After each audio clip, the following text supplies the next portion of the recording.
वाघोलीतील महाराष्ट्र केसरी कुस्ती स्पर्धा वादाच्या भोवऱ्यात सापडली आहे। नेमकं काय आहे वादाचं कारण जाणून घेणार आहोत या व्हिडिओच्या माध्यमातून। मात्र त्याआधी थोडक्यातला फॉलो नक्की करा, कारण या स्पर्धेचं सर्व अपडेट आम्ही तुमच्यापर्यंत पोहोचवू। महाराष्ट्रात यंदा 4 महाराष्ट्र केसरी कुस्ती स्पर्धा होत आहेत, त्यातील खरी कोणती यावर प्रश्नचिन्ह असताना आता वाघोलीतील स्पर्धेच्या सुरुवातीलाच पंचांच्या निवडीवरून मोठा गदारोळ निर्माण झाला आहे। आयोजकांनी 5 परप्रांतीय पंचांना पाचारण केलं आहे। तसेच अहिल्यानगर येथील स्पर्धेत वादग्रस्त निर्णय देणाऱ्या पंचावरील बंदी हटवून त्यांना पुन्हा पंच म्हणून निवडण्यात आलं आहे।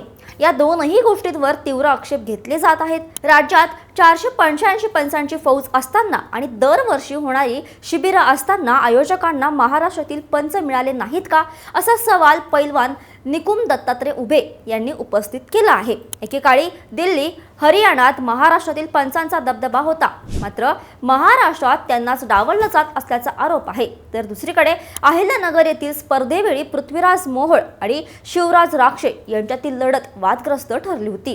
पंचांनी या लढतीत चुकीचा निर्णय दिल्याचा आरोप झाला होता। त्यातून संबंधित पंचावर बंदी घालण्यात आली होती। आता त्याच पंचावरील बंदी उठवून त्यांना पुन्हा निवडण्यात आलं आहे। यावर सुद्धा आक्षेप घेण्यात आला आहे। आपल्या मर्जीतील पैलवानांना वाट करून देण्यासाठी हे करण्यात आलं का? वाघोलीतील स्पर्धा मॅनेज आहे का, असा सवाल आता उपस्थित केला जातोय।